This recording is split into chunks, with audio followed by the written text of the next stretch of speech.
This is Dr. John Odette. Today I will be presenting a case of a cataract surgery done because the patient had acute angle closure glaucoma due to marked zonulopathy and anterior displacement of the lens. Prophylactically, a PI was placed prior to the cataract surgery. You can see there is zonular dehiscence in the picture here at approximately 4 o'clock. The zonulopathy extends from approximately 11 o'clock in the video all the way to 4 o'clock. This case was begun using a cystotome, and you can see in trying to create the capsular, the bag is extremely fragile. This lens was moving around significantly with very little manipulation. The chance of this lens falling posteriorly was a concern throughout the case. However, through very gentle manipulation, as you will see, we are able to begin the continuous curvilinear capsular. It is very important in a case like this to create a continuous curvilinear capsular in case one needs to suture a CT segment in place. You can see I placed more viscoelastic, and I proceed with completing the capsular using a Utrata forceps. This capsular was approximately 3 to 3.5 millimeters in size, which is slightly smaller than I usually make. However, it's what I could do at the time.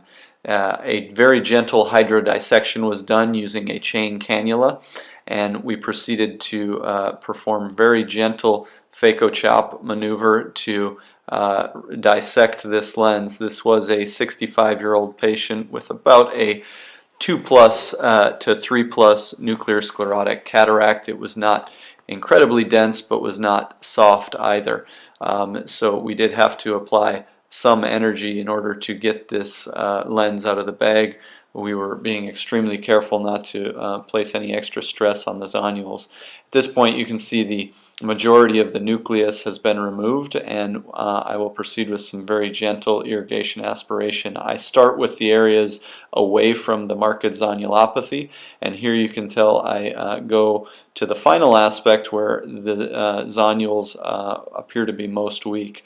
Because I was unsure how the capsule was doing at this point, I decided to come out with the IA, inject some more viscoelastic. This happens to be NuVisc, very similar viscoelastic to ProVisc, and then I decided to place a Morture capsular tension ring.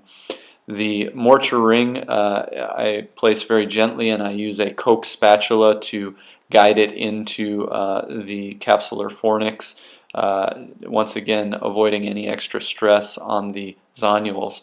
You can see it slides in very nicely. This is a preloaded CTR that comes from FCI Ophthalmics. I then go back in and remove some additional cortex, once again trying to be as gentle as possible as I can with the loose zonules.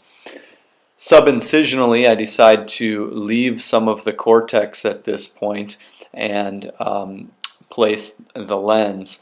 I decided on using a 3-piece Bausch & Lomb LI61AO lens. You can see I'm very gently injecting this. I did decide to put it inside the bag because I felt like the bag at this point was fairly stable. It went in very nicely, and there did not appear to be any additional trauma to the bag at this point. Finally, I decided to perform some manual irrigation and aspiration of the subincisional cortex. This came out fairly freely with some work. However, I was confident that we had removed the significant cortex that could create any problems. The eye was then closed up, and the lens was seated nicely in the bag. However, post-operative day 1, she saw very well. This patient saw very well out to about the 3-month mark. At about the 4-month mark, the patient came in complaining of about 3 to 4 days of blurred vision. As you can see from this picture, she has severe anterior capsular phimosis. This phimosis is blurring her vision centrally. we have tentatively planned to go back in and either cut out the anterior capsular phimosis or possibly remove this lens and place a sutured lens in the posterior aspect of the eye. I will keep you updated after this case has been completed. Thank you.